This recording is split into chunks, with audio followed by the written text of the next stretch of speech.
Yo había quedado al comienzo de estas dos conferencias, que iba a dividir el siglo en dos partes cortadas por la Segunda Guerra Mundial. Que en el caso de Italia era un corte realmente brusco, como vamos a ver.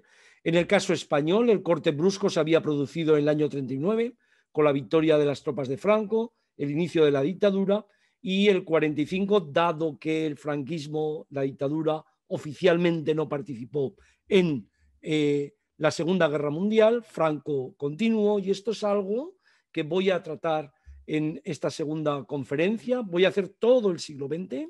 Al final haré un pequeño balance e iré a eso que estudio hace muchísimo tiempo, que es la tensión entre los pasados fracturados, las memorias cruzadas y los presentes divididos. ¿Cómo se está expresando esto en España y en Italia? Creo que hay mucho más escrito sobre España que sobre Italia, pero en cualquier caso lo voy a reflejar aquí. Quiero volver a 1944-45 para comprender algunos de los fenómenos de la posguerra europea, de la posguerra italiana, aunque la española iba por otro camino. Lo que ocurrió en Italia y en otros países de Europa a finales de 1944, principios de 1945, fue un crudo y violento combate entre colaboradores y resistentes, entre quienes querían retrasar la derrota de Alemania y la suya propia, y quienes trataban de acelerarla para llegar al poder. Estallaron por todas partes, desde Grecia a Italia, pasando por Yugoslavia, guerras civiles. Este es un tema fascinante, de nuevo, también para la memoria, cuyos finales fueron acompañados de castigos generalizados a los vencidos. El final fue la derrota de los fascismos y hubo una general represión, castigo a los vencidos por parte de los vencedores. Obviamente, en la primavera del 45, cuando todo se hundía en Italia, en Yugoslavia, pero estamos centrados en Italia, y al contrario de lo que había pasado en los primeros años de la guerra, los resistentes sobrepasaban a los colaboradores. Y este es un tema también bastante interesante. La mayoría de esos actos de castigo retributivo a los fascistas fueron llevados a cabo antes de que se constituyeran formalmente los tribunales establecidos para hacer juicios. En Italia, cerca de 15.000 fascistas fueron asesinados, sobre todo en la parte septentrional, en las semanas anteriores y posteriores a la liberación. Y es que en Italia, en los pueblos y pequeñas ciudades, donde las relaciones entre vecinos eran estrechas, esto también se puede decir de la guerra civil y de la posguerra española, muchos individuos fueron vistos como responsables del surgimiento, de la toma del poder del fascismo, de la opresión de lo que en Italia se llamó el ventenio, los 20 años de duración de Mussolini, y del periodo caótico y violento de Salò, de la República de Salò, desde finales del 43 hasta la primavera del 45. No parece una mera coincidencia que la mayor parte o el mayor número de asesinatos de fascistas o colaboracionistas fueran en las zonas donde mayor violencia había soportado Italia desde el otoño de 1943, en Turín, en Bolonia, en Milán o Génova. En muchas de esas localidades, la liberación fue acompañada de ejecuciones, de linchamientos por parte de partisanos, así como del rapado de cabello de mujeres colaboracionistas. Lo hemos visto también en el caso de la España de Franco hacia las mujeres republicanas y rojas, hacia las otras, y muchos partisanos, además, cuando comprobaron que el sistema legal no conducía a los fascistas ante los tribunales de una forma rápida, se tomaron la justicia por su mano. Esto, que durante mucho tiempo fue como una especie de fenómeno oculto, empezó a estudiarse muy bien en la Francia de Vichy, empezó a estudiarse muy bien en Italia, en otros países. En Italia abrió bastantes caminos el libro de Claudio Pavone, Una guerra civil. Este es un libro del 91 que abrió muchos caminos en lo que estoy planteando aquí. La responsabilidad histórica de todos estos fascistas, de estos criminales de guerra, sentenciados, ejecutados, está fuera de toda duda, pero la mayoría de los tribunales populares no se equiparon de garantías suficientes para establecer su criminalidad. Y este es un tema que hay que sacar también con cierto rigor y con cierta fidelidad a las fuentes. Albert Camus, en marzo del 45, decía, y cito textualmente, me parece que es una reflexión muy interesante, él lo estaba viendo en Francia, y decía: al odio de los verdugos, los nazis, los fascistas, ha respondido el odio de las víctimas, decía. Y, cito, nos ha quedado el odio, la última y más duradera victoria del hitlerismo. Estas marcas vergonzosas dejadas en el corazón de aquellos mismos que lo han combatido con todas sus fuerzas. Creo que es una reflexión bastante interesante que de alguna forma viene a ver, a percibir que esas retribuciones eran normales si se consideran los crímenes cometidos, pero que hubieran tenido que hacerse a través de procedimientos legales y de justicia. Y además volvieron las ejecuciones públicas. Este es un tema también capital. Desde finales del siglo XIX prácticamente habían desaparecido en todo el mundo. ¿Qué era una ejecución pública? Aquella que se ejecutaba, la gente iba a verla, incluso jaleaban en contra de la persona ejecutada. Concepción Arenal en España escribió muchas cosas, muchos artículos para que las ejecuciones públicas fueran desterradas desde los años 60 del siglo XIX y volvieron en estos momentos.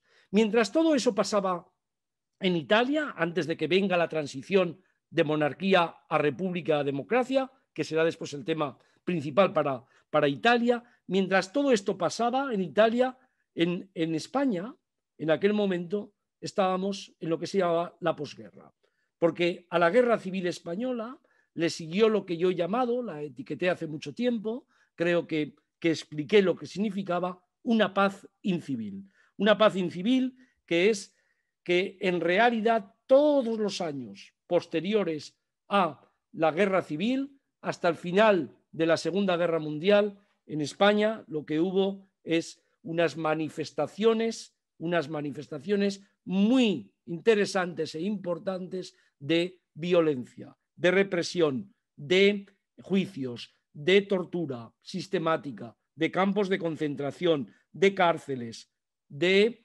represión específica a las mujeres, de penuria, de hambre, de castigo permanente en aquel momento. Creo que este es un tema también importante, reflejando siempre lo que he dicho en alguna ocasión, que Franco y Salazar, en Oliveira de Salazar, Antonio Oliveira de Salazar, en Portugal, son los dos únicos dictadores que ya están antes del inicio de la Segunda Guerra Mundial en el poder y son los únicos que se mantienen en el poder. Después estoy hablando de dictadores, quitando la Unión Soviética, todos los que eran de ultraderecha o fascistas. Son los dos únicos, todos los demás fueron derrotados. Esa represión tiene como una cifra muy importante, 50.000 fusilados desde el 1 de abril del 39 al 46, pero tiene también una ley de responsabilidades políticas que marcó el castigo de los vencidos en España con efectos retroactivos.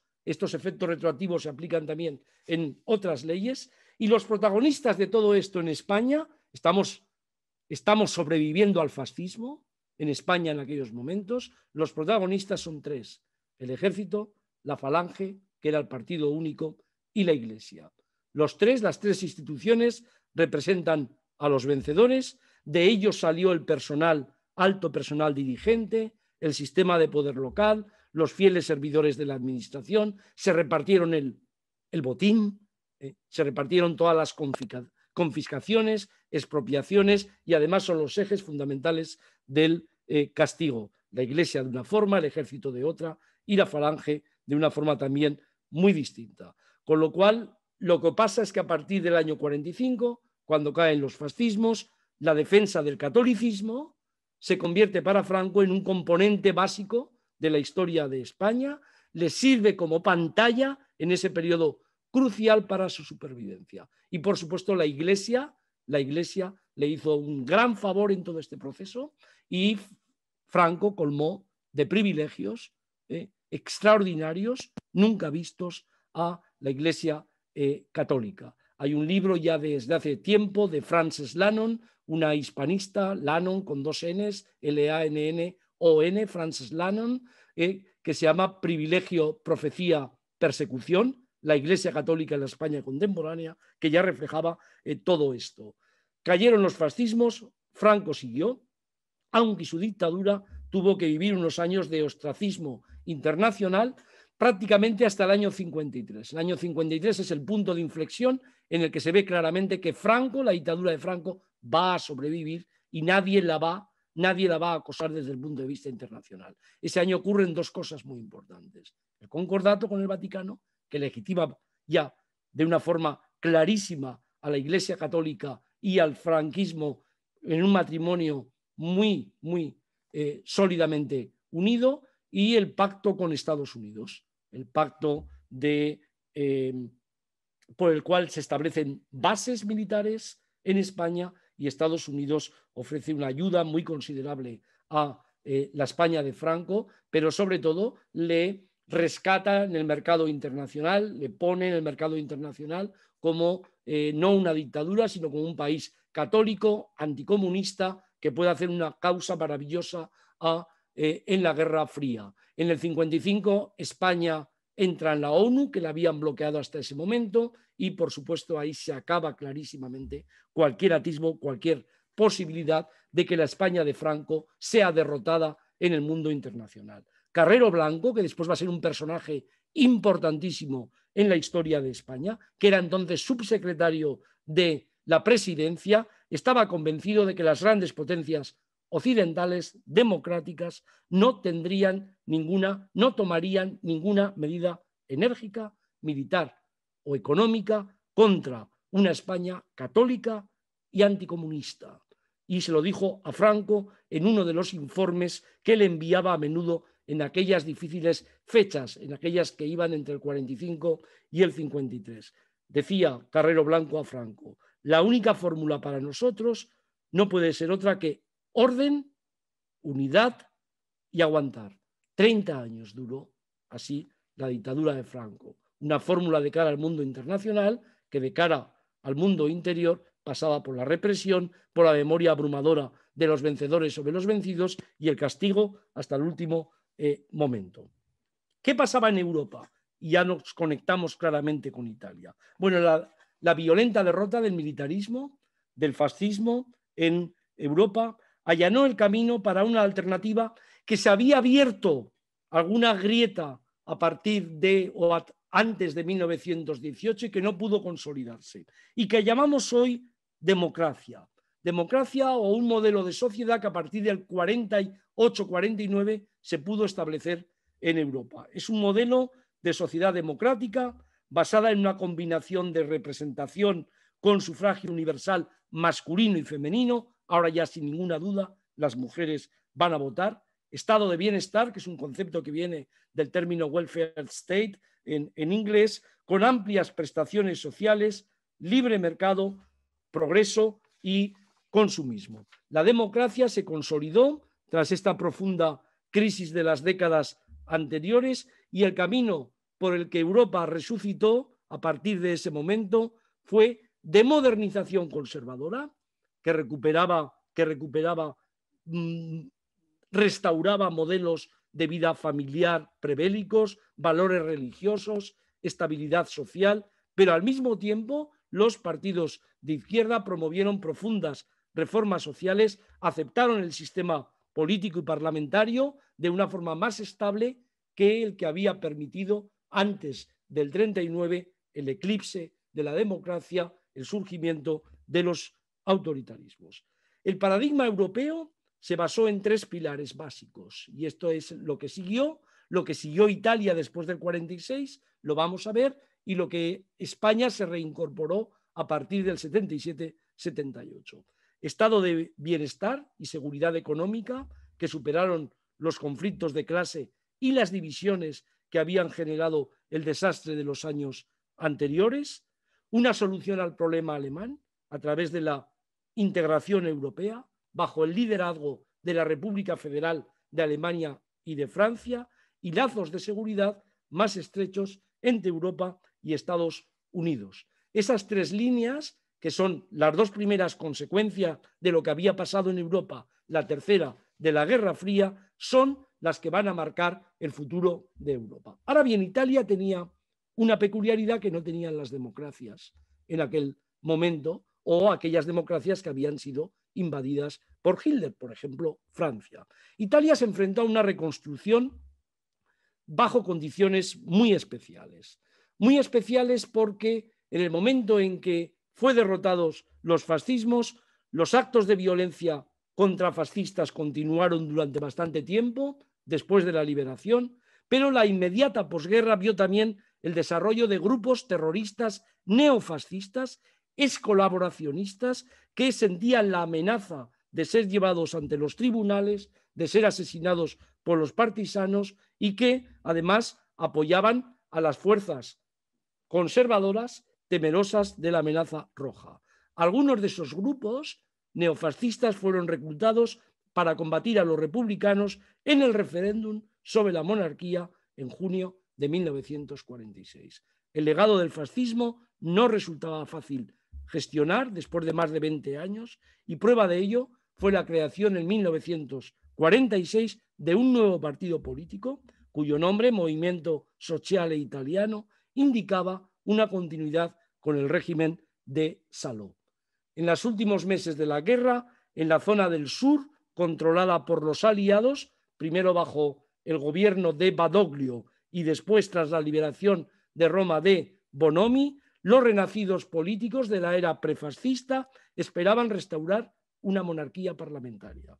En el norte, el control lo ejercía la resistencia armada y los comités locales de liberación, con la orientación del Partido Comunista. Y lo que querían era borrar la huella del fascismo y realizar un profundo cambio social. En esa lucha por el poder se impusieron los grupos moderados con la estimable ayuda de la administración estadounidense. En las primeras elecciones de posguerra, en junio de 1946, las mujeres votaron por primera vez en la historia de Italia. Recordemos, habían votado en España por primera vez en 1933, por segunda vez en 1936. Ahí se interrumpió y el 54% del electorado en esas elecciones de junio del 46 lo hizo contra la continuidad de la monarquía, con lo que Italia se convirtió en una república.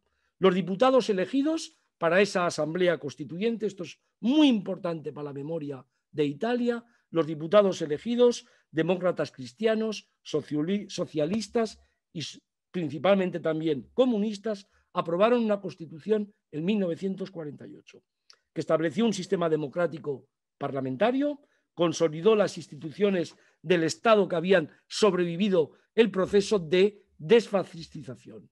En las siguientes elecciones, en abril de ese año, del 48, ya bajo la nueva Constitución, la democracia cristiana, fundada en el 43 por De Gasperi, un veterano político del Partito Popolare, del católico Partito Popular en los años 20, obtuvo una mayoría absoluta del 48,5%, absorbiendo los votos monárquicos, absorbiendo los antiguos fascistas, los neofascistas del MSI y apoyada como alternativa al comunismo por Estados Unidos y la Iglesia Católica. El Partido Comunista Italiano, dirigido por Palmiro Togliatti, que había regresado del exilio en Moscú en 1944, fue durante años el más numeroso e importante de la Europa no controlada por las tropas soviéticas, mantuvo un tercio del electorado, controló alcaldías de algunas de las ciudades más importantes, pero nunca gobernó Italia, desde que sus representantes fueron expulsados del Consejo de Ministros en marzo del 47 por De Gasperi. Además, Estados Unidos y el Vaticano, el crecimiento económico, por supuesto el acceso al consumo, tras años de guerras, imperialismos, dificultades materiales, contribuyó a que millones de italianos pasaran del fascismo a la conformidad con una clara herencia de actitudes negativas hacia la democracia. Este es un tema muy importante, porque hay todavía una versión de la ultraderecha en toda Europa, después del libro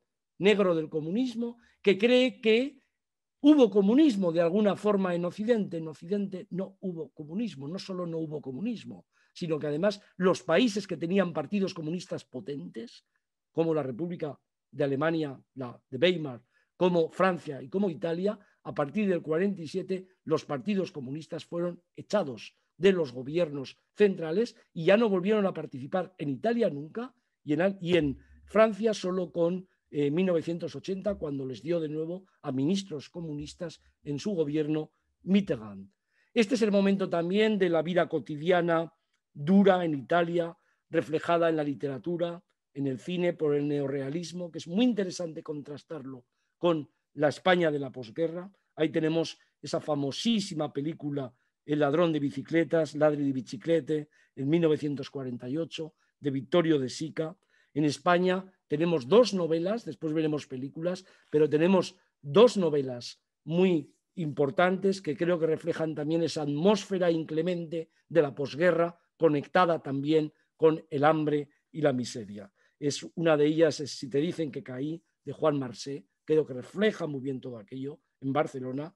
Tiempo de silencio, de Luis Martín Santos, que creo que es una gran novela, y el título también, y por supuesto también La colmena, de Camilo José de Cela, que también fue llevada al cine.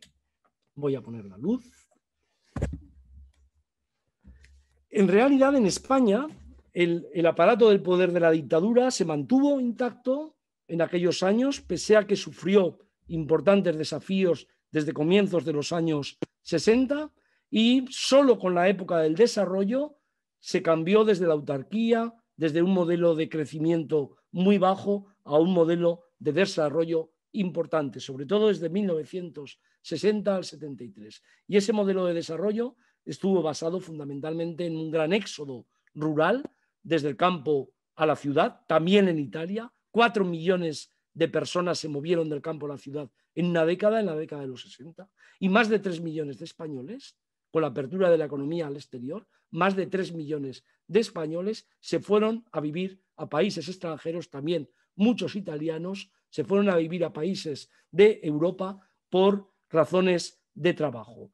Ahí estamos de nuevo en un paralelismo, son dos países de migrantes todavía, y hemos visto también que se interrumpe de alguna forma la emigración transoceánica y ahora prácticamente va toda dirigida a Europa. Y además, españoles se iban fuera y España se empezó a convertir en esos años en un país de turistas.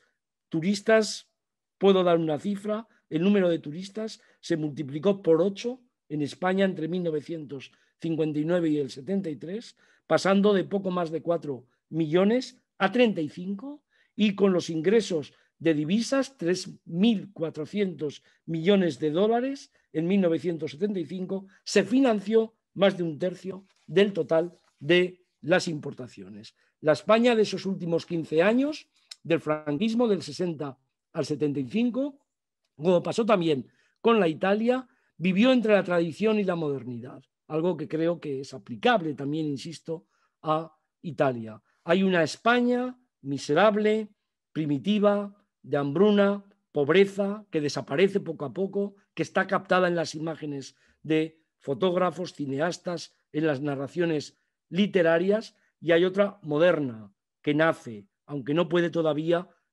matar, dominar a la vieja. Es una tensión entre tradición y modernidad que se ve en películas magistrales de los primeros años 60 en España. Hay 3 películas muy importantes para ver esto. La primera es La caza de Saura, que es toda una narración en torno a unos personajes que se juntan donde hubo una batalla de la guerra civil y se rememora, hay una conexión clarísima entre el pasado y el presente, un recuerdo de la guerra civil. La segunda es Viridiana, de Buñuel, y la tercera, creo que es la que refleja mejor esa tradición y modernidad, esa tensión, es El verdugo, de García Berlanga. Observen El verdugo, al final, como después de matar, el verdugo que pensaba que no iba a matar nunca, cuando se vuelven en un barco y está la imagen de que acaba de matar el verdugo a garrote vil, se ve Berlanga va a un yate donde hay unos turistas rubios y rubias bailando un twist y así acaba la película. Ese es el contraste, ¿no? El garrote vil, por un lado, los turistas que ya están marcando la modernidad en la sociedad española. Franco murió en la cama en noviembre del 75 y tras su muerte se produjo una transición a la democracia desde arriba, conducida por las autoridades procedentes del franquismo, aunque negociada y pactada en algunos puntos básicos con los dirigentes de la oposición democrática. Y hay que decir que no había un guión establecido el día de la muerte de Franco, el 20 de noviembre del 75, como mucha gente ha tratado de explicar. No había ningún camino fijado de antemano para que una dictadura autoritaria de casi 4 décadas se convirtiera de manera más o menos pacífica en una democracia plena, reconocida por los países de Europa Occidental. Digamos que el resultado a la altura de 1982, en el momento en que se ha parado ya el golpe de Estado del 81 y los socialistas suben al poder, en el 82, el resultado más o menos fue una monarquía parlamentaria basada en una constitución democrática, con un amplio catálogo de libertades, fruto de una transición compleja, sembrada de conflictos, de obstáculos previstos, de problemas inesperados, en un contexto de crisis económica, de incertidumbre política, de terrorismo de ETA, pero también de intentos de golpe de Estado. Ahí España se juntaba con Italia.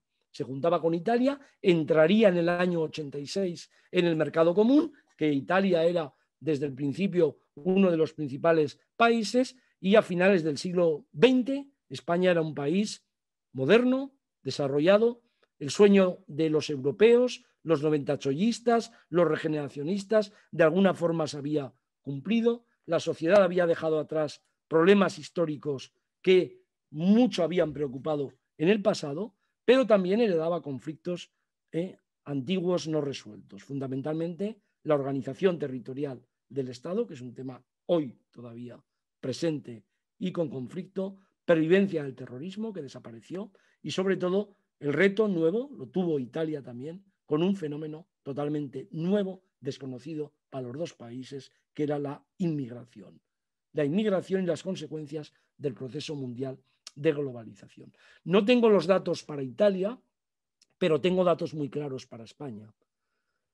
Demográficamente, España en el último cuarto del siglo XX crece 4 millones de habitantes. Hay un crecimiento de 4 millones de habitantes, que son los mismos habitantes, el mismo número de inmigrantes que entra desde finales del siglo XX hasta el año 2008. Prácticamente en 8 o 9 años entran tantos inmigrantes a España como había crecido en el último cuarto del siglo XX. En realidad este es un tema muy interesante y quiero poner también énfasis en que el terrorismo, siempre se habla del terrorismo en España de ETA, pero el terrorismo también tuvo presencia importante en Italia en la segunda mitad del siglo XX y creó bastantes problemas esa violencia terrorista de dos organizaciones, la izquierdista Brigate Rosa y la ultraderechista Ordine Nero, y que planteó una amenaza seria en los años 70 a la seguridad pública, a la democracia,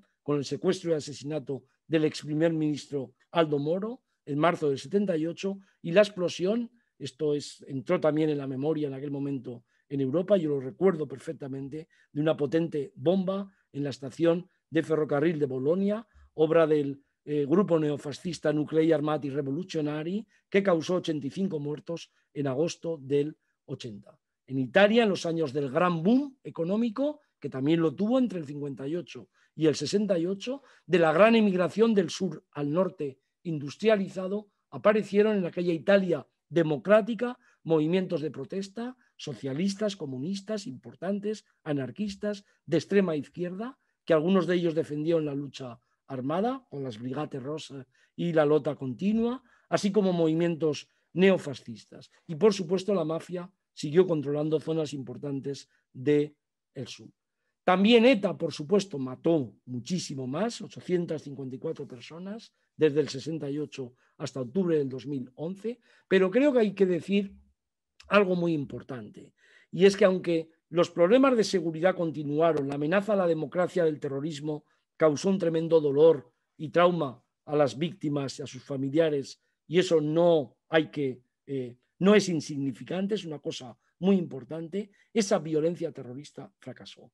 Frente a lo que había pasado en largos periodos de la historia de Europa en la primera mitad del siglo XX, a partir de 1949, la cultura dominante en la política de la sociedad europea, después en España, después de muerto Franco, rechazó la violencia. ¿Qué significa? Pasó a ser extraordinario que las élites económicas, políticas, defendieran el paramilitarismo, proclamaran su solidaridad con los terroristas, apoyaran acciones criminales. Todo esto hasta el año 45 fue muy común en la Europa que hemos estudiado, también con Italia y con España. El monopolio de la violencia pasó a los estados, reguló la posesión privada de armas, el paramilitarismo dejó de existir, bloqueó la aparición de grupos alternativos armados, aunque el terrorismo planteó también, evidentemente, fuertes amenazas, y el uso estatal de la violencia frente a sus propios ciudadanos, que había sido muy común, la tortura, la represión, se redujo considerablemente, sobre todo con la desaparición, salvo en casos aislados, en las guerras coloniales y, por supuesto, en la transición a la democracia, de la tortura y la desaparición muy pronto ya en todos los sitios de la pena de muerte.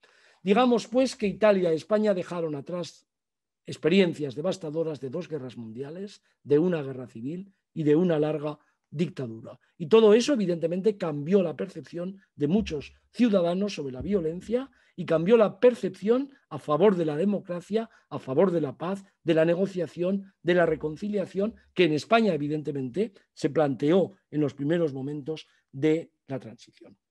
Voy a ir cerrando. Si la historia se contempla desde finales del siglo XX, vamos a olvidar la crisis del 2008, vamos a imaginarnos que estamos en el año 2000, vamos a dejar la crisis de la inmigración del 2015, todo lo que ha pasado este año pasado con la pandemia. Si nosotros contemplamos la historia desde finales del siglo XX, escribimos una historia en el año 2000, el salto que dieron España e Italia desde 1900 fue espectacular. España e Italia recorrieron un camino muy parecido al de los países europeos más avanzados. Dejaron atrás un saldo desfavorable para su economía, que había identificado al proceso histórico decimonónico, tanto en España como en Italia, el periodo en que Inglaterra, Francia y otros países consolidaron las revoluciones liberales y la sociedad industrial.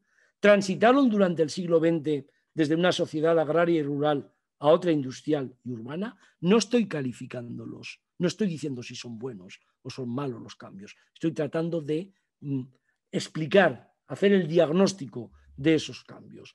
Hubo una distribución más equitativa de la renta, un drástico descenso del analfabetismo, una escolarización generalizada hasta los 16 años, creciente cualificación profesional. Creo que son rasgos identificativos de ese proceso de modernización. Y quiero destacar aquí los notables avances en las mujeres.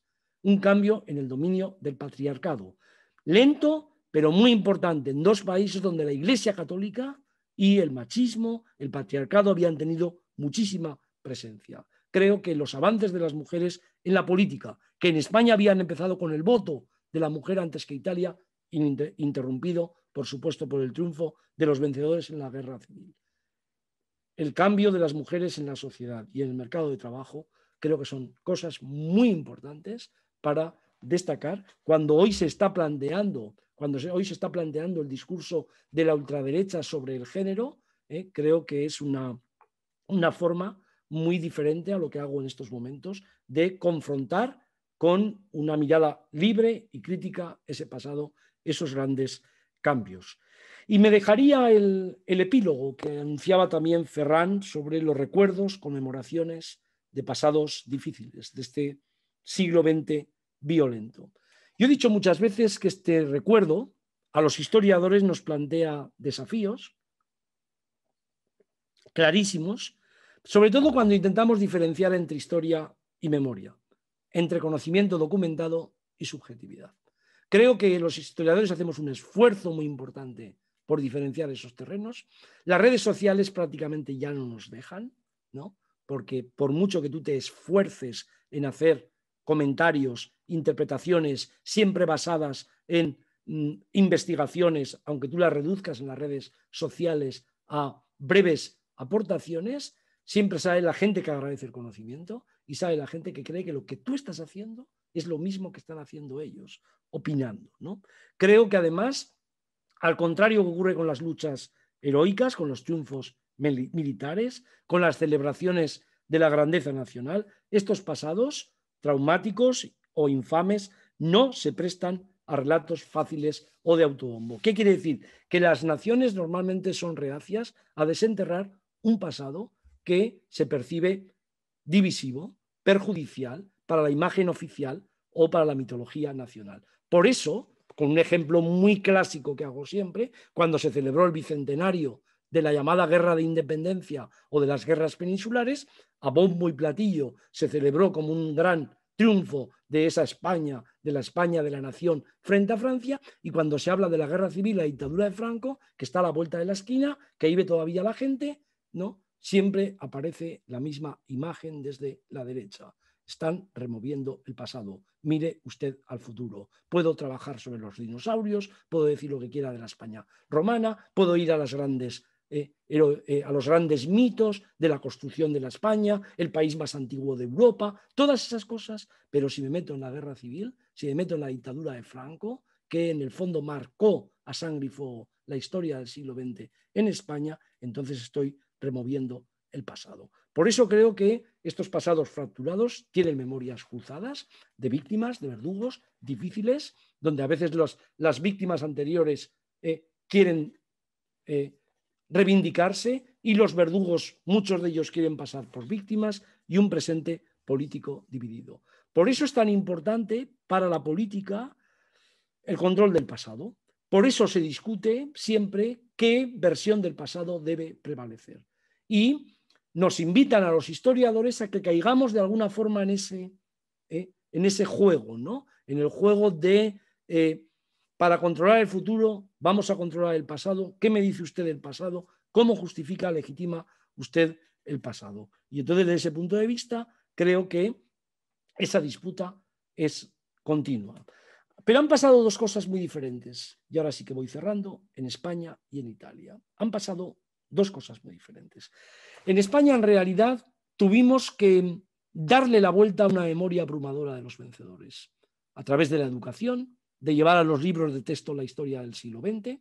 Italia también tuvo problemas, evidentemente, después de los años 45, 46, 47, pero llegó bastante antes a esa normalidad, de alguna forma, democrática. España vivió un gran debate solo a partir de los años 90, a partir de las primeras asociaciones de memoria histórica, de las grandes investigaciones sobre la represión. Hubo una disputa muy clara en España, pero también en Italia desde 1994 se rompió el mítico relato fundacional del 44 de una nación de antifascistas y se abrió un nuevo espacio para versiones rivales sobre el pasado, sobre todo cuando entró la neofascista Alianza Nazionale de Fini en el gobierno de Berlusconi. El mensaje revisionista que se empezó a mantener en Italia, que coincide con el libro negro del comunismo, con los mensajes de la ultraderecha y de cierta derecha en España, es el mensaje revisionista, viene a decir que todas las partes habían sido víctimas en la guerra, todos habían sido por igual, que Italia había superado las divisiones del pasado y se estableció un juego de equivalencia moral, la equiparación totalitaria. Todos los totalitarismos son malos, con lo cual, como el comunismo era malo, como el fascismo era malo, se evita el debate sobre las atrocidades cometidas por los italianos en los Balcanes, en las colonias, en los campos de concentración o en la guerra civil española. El fascismo sería un mal menor respecto al nacionalsocialismo y al comunismo. Y en España pasaría exactamente igual. La guerra civil se consideraría como una lucha fratricida, que en realidad todos mataron por igual y nada que ver, no se conecta con la dictadura de Franco, que en el fondo fue una dictadura después desarrollista, y además la guerra civil no la provoca un golpe de Estado, sino la República. Creo que este revisionismo, que es paralelo pero diferente, porque la historia también tiene peculiaridades, creo que es un tema capital para comprender dónde estamos. Lo advertía Todorov, cierro, hace más de 2 décadas, en el librito ese del abuso o sobre los abusos del pasado. Y él decía, y creo que compartimos, hay una distinción clarísima entre la recuperación del pasado y su subsiguiente utilización. Destaco esto. Recuperación del pasado, que es lo que hacemos los historiadores, y la utilización subsiguiente. Y en esa utilización, la historia ya no cae solo bajo el ámbito exclusivo del historiador profesional, es tratada cada vez más en los medios de comunicación, en exposiciones, en documentales, en la ficción. Por eso cuando a veces dicen ¿cuál es el papel del historiador? Pues el historiador, sobre todo cuando se trata del siglo XX, lo tengo bastante claro, no es un mago que desvela completamente el pasado, sino que es un guía que estimula a leer y pensar críticamente, porque no hay historia sin lectura crítica y pensamiento analítico. No hay historia sin lectura crítica, pensamiento analítico y divulgación, difusión de la historia con precisión. Si no somos capaces de hacer eso, estaremos siempre en disposición de no superar esa tensión entre recuperar el pasado y utilizar el pasado. Y esto es lo que he intentado hacer aquí en estas dos conferencias sobre el desarrollo histórico de Italia y España en el siglo XX. Conectar con una lectura crítica del pasado, ver las diferencias, similitudes, establecer en la comparación un hilo conductor con toda la brevedad que lo he tenido que hacer en las dos conferencias y como siempre mi recuerdo final va para dos campos. Primero, todo esto hay que llevarlo a la enseñanza, está clarísimo, y todo esto hay que decirle a la gente frente a la ignorancia, el conocimiento, frente a la manipulación, el conocimiento. Lean libros de historia que pasan los filtros de los otros colegas de historiadores y que son capaces de confrontar el pasado a través de las fuentes, a través del discurso, desde el presente, siempre teniendo en cuenta las fuentes históricas. Desde ese punto de vista, creo que una buena labor en la educación, una buena labor en la difusión de historia, una buena labor en la difusión de los lugares de memoria y sobre todo una denuncia de los abusos políticos o de los usos y abusos políticos sobre la historia, vengan de donde vengan, creo que está en manos de los historiadores como yo o como otras personas que quieren confrontar libremente el pasado. Muchísimas gracias por su atención y Ferran, lo que tú decidas sobre las preguntas. Muchísimas gracias a ti, Julián. Un aplauso y bueno, ha sido otra conferencia interesantísima, muy diferente, pero también yo creo que más, un poco, bueno, otra estructura, ¿no? La segunda parte del siglo XX. Ahora lo dirán quizás nuestros compañeros que han escuchado. Tenemos unas cuantas preguntas. Una es, ¿qué importancia tuvo la operación Gladio en Italia? ¿Cuáles fueron sus secuelas en España? Yo creo que me está hablando de la operación, perdona. Gladio. Sí, pero yo creo que en España hubo muy pocas secuelas. Yo creo que los grandes, porque si no me equivoco, me está hablando de las conexiones del terrorismo, ¿no? No sé si puede, a ver, si puede especificar un poco si está todavía aquí con nosotros. Aquí sí. Me la pregunta a mí. Víctor Ballesteros. No sé si Víctor Ballesteros nos puede escribir a todos en el chat y especificar su pregunta. Quizás mientras pasamos a la siguiente.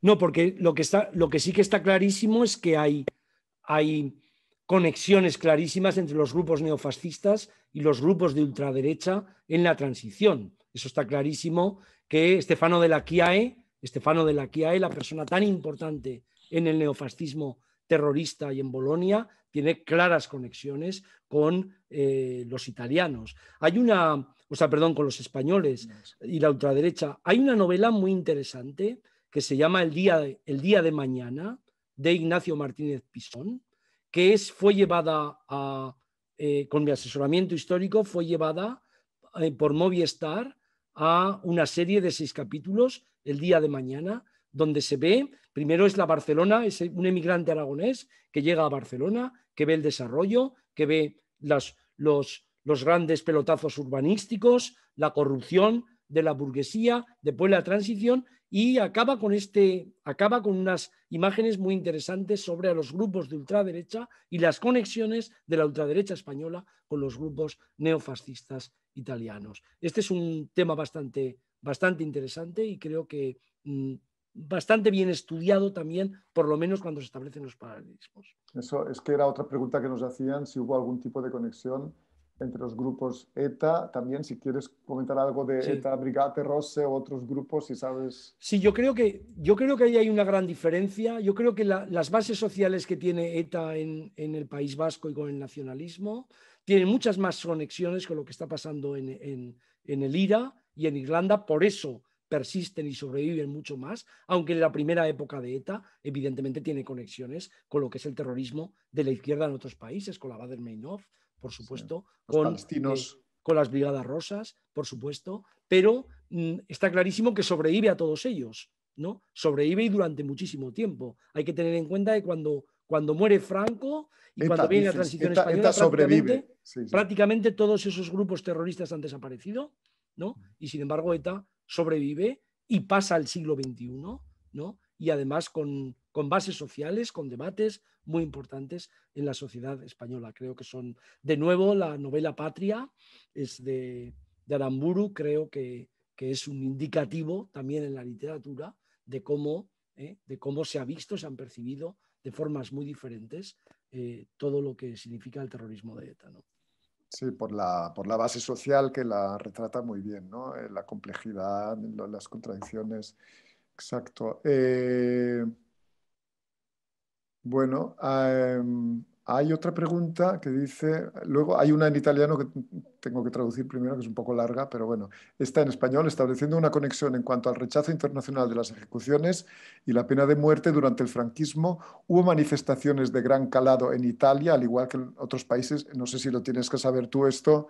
Sí, no, yo tengo datos. Vamos a ver, yo creo que hay momentos con las ejecuciones, sobre todo con las de 74 de Burgos. septiembre del 75. La de Puchantik, la del anarquista sí. Puchantik fue otra cosa, pero las de septiembre del 75 tuvieron fuertes movilizaciones prácticamente en todas las ciudades del mundo, en las embajadas españolas en esas ciudades, y hay que recordar que Pablo VI pidió clemencia. Es decir, que el Vaticano le pidió a Franco clemencia en aquel momento, que no la concedió porque 5 fueron fusilados al final, y hubo ese tipo de conexiones y, digamos, siempre ha habido claras conexiones entre lo que era el antifascismo, la resistencia italiana y el antifascismo español, que luchó también en la Segunda Guerra Mundial y que sobrevivió y pervivió después, ¿no? Interesante, sí. Sí, porque es un poco la percepción de España en el resto del mundo, ¿no? En Europa, en el mundo más civilizado, un poco No, más. pero es curioso lo de la pena de muerte porque el hecho, yo lo digo muchas veces a los Erasmus, ¿no? Cuando hay que explicar a alguien que en el año 74 que España tenía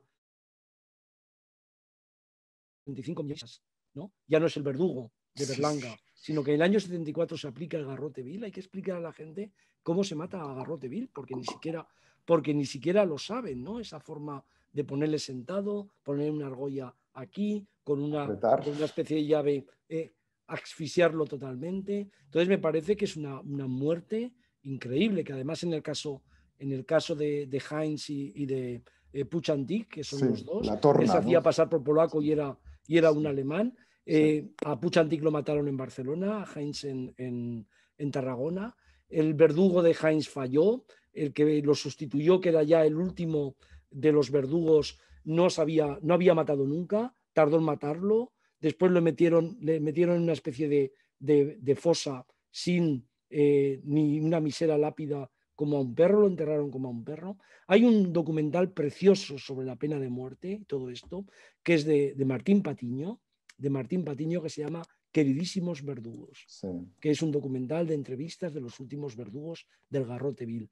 Es increíble sobre todo para cualquier persona ajena a la dictadura de Franco, que vea eso, me parece que es. Y por cierto, Martín Patino, lo digo para la gente que explica historia de España en Italia, tiene un film documental precioso que se llama Canciones para después de una guerra. Después de una guerra, eso no sé si todavía existe, no sé si es está en una alguna forma parte. magistral, sí, porque está en DVD, es una forma magistral de seguir la posguerra y la dictadura de Franco a través de las canciones. El hambre, la miseria, la división, Es la fantástico. persecución. Pero a mí me gustaría, no sé si nos vamos a pasar un par de minutos, pero bueno, de todas formas, los que ya tenemos una edad, Julián, que nos acordamos de esos años del franquismo, es increíble. España en el año 75, 74, 73, Carrero Blanco, 74, Puig Antich, 75, los cinco. Era un país, una sociedad moderna, estábamos en Eurovisión, teníamos millones de turistas, e íbamos y volvíamos a Europa, no es un poco, quiero decir, son dos Españas realmente en esa percepción, por lo menos en mi recuerdo. No, yo creo que, vamos a ver, yo creo que hay una percepción clarísima que no está siempre en las imágenes de la gente que no conoce la historia, que piensan que el desarrollismo fue Acabó con todo. Una gran conquista de Franco y que después en realidad pues, hubo una especie de decadencia del franquismo. Los últimos años del franquismo, sin embargo, fueron años de represión, de tortura, de muerte sistemática, que evidentemente tienen bastante que ver a partir del 73 con el asesinato en diciembre de Carrero Blanco, pero hay un dato que me parece que lo di el otro día, y es que el Tribunal de Orden Público, el TOP, el famoso TOP, que es el que sustituye al Tribunal de la Masonería y el comunismo en el año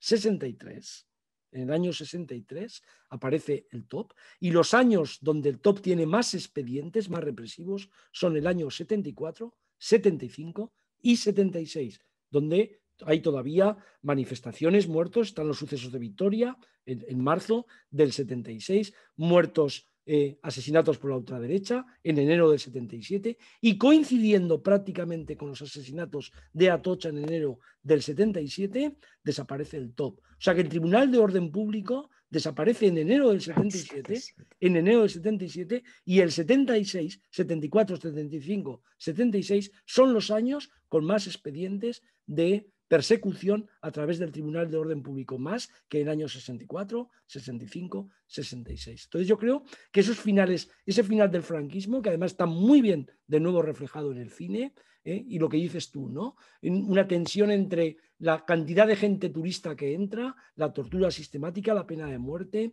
¿no? La indiferencia de muchísima gente, la cantidad de delatores que había todavía en el sistema del franquismo, la autovigilancia. Nosotros éramos estudiantes, los que éramos estudiantes, yo hacía la carrera en el año 74, 75, 76, y cuando estabas en pisos con gente que se tiraban panfletos, se luchaba contra el franquismo, muchas veces no hacía falta que hubiera policía, porque la misma gente que veía cómo tirabas panfletos te señalaba, gritaba, pedía que fueras a la policía. Es decir, hay una atmósfera bastante inclemente en muchísimos sitios que se ha olvidado porque se ha puesto como un franquismo desarrollista que en realidad inaugura el camino a la democracia. No, la democracia, la transición está plagada de conflictos, está plagada de luchas, está plagada de represión policial y, por supuesto, de una tensión no resuelta al principio entre terrorismo desde abajo, golpistas por arriba y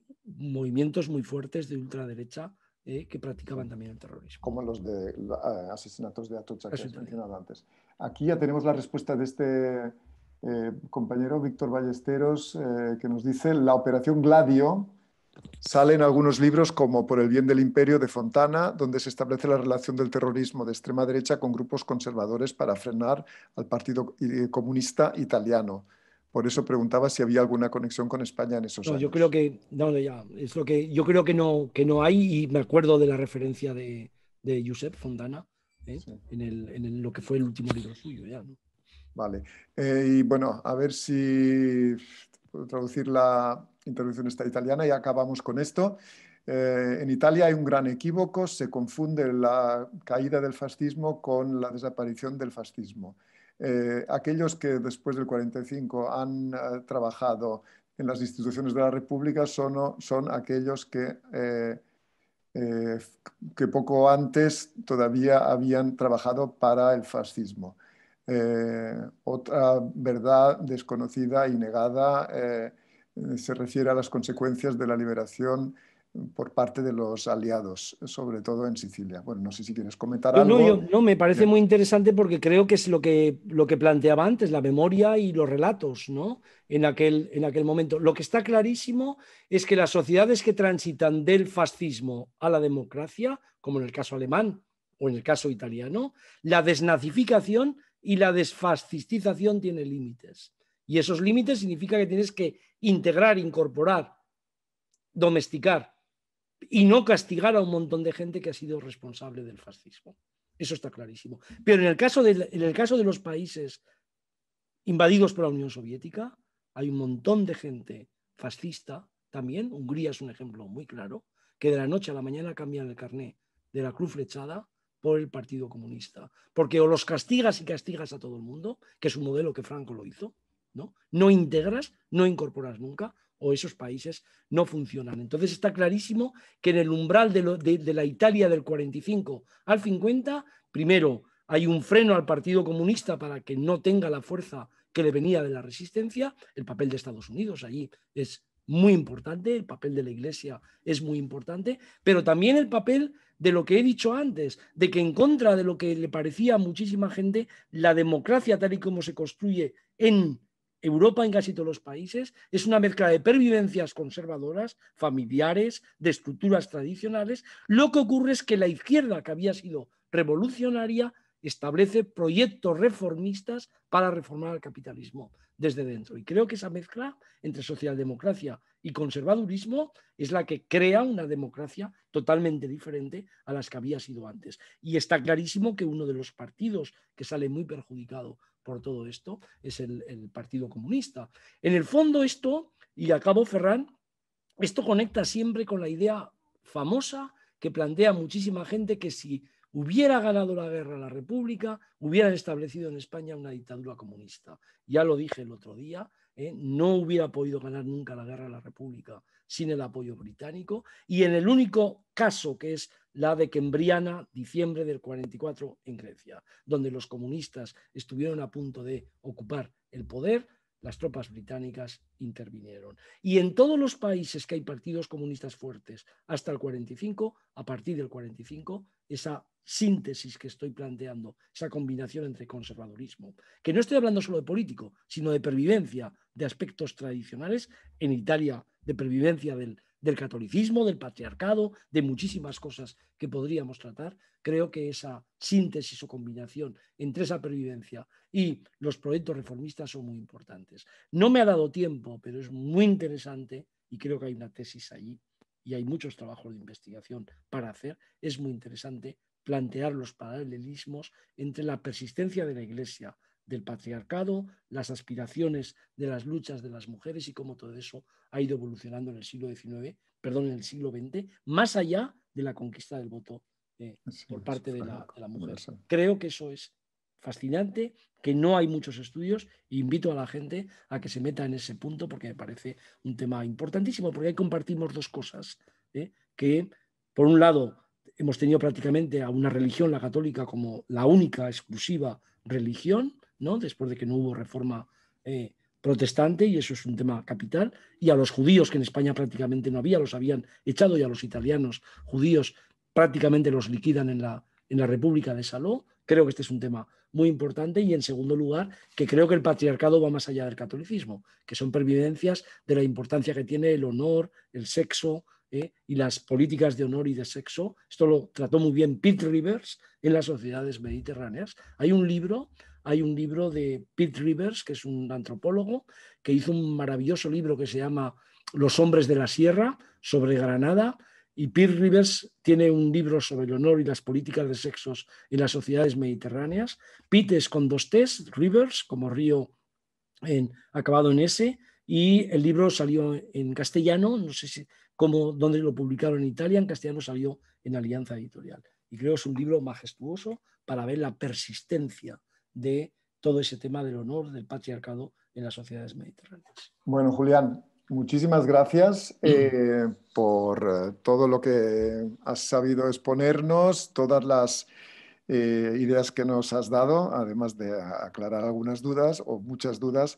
Y te quiero agradecer en nombre de todos por tu trabajo, por tu investigación y también por esa capacidad que tienes de, bueno, de divulgar y esa ambición, como decía la última vez, también pedagógica. Y a ver, yo creo que a mí me la transmites y creo que me gustaría que todos saliéramos de aquí con ganas también de difundir, de explicar, de querer enseñar en los colegios a donde vayamos y animar a la gente a que se ocupe de nuestra historia, sea la italiana, la española o la comparada. Y a lo mejor este tema de las mujeres y otros temas, o de la iglesia, etcétera, igual, quién sabe, te podemos convencer para que vuelvas aquí con nosotros Ya a me hablar de dicen, ya me España e dicen en el Italia. chat si va a haber más. Podemos llegar a un acuerdo cuando vamos a ver si superamos esta pandemia, porque yo creo que después de 2 conferencias y de la tercera que sería, me Sí. merecería un buen vino en Nápoles, Hombre, ¿no? está, por Brindar por supuesto. algo diferente, otra vez por la vida, Venga, venga. dejar detrás la enfermedad, los Bueno, muertos y revivir un poco. Si vale, eso llega, yo me comprometo a ir a vale, Nápoles genial, y genial. hacemos una conferencia en Nápoles. Así Vale. que encantado por los comentarios también, por el interés con el Gracias que ha a seguido la todos, gente y gracias a todos. mantendremos la conferencia en YouTube, Perfecto. ¿no? Y la difundimos. Muchas gracias, Sí, Ferran. Mucha salud a todos, ¿eh? Y gracias a la intérprete Ariana permanecer en casa que Cinque. vale la pena. Sí, Muy bien. genial. Muchas gracias. Buenas Vale. tardes. Dios, Chao, adiós. adiós. Adiós.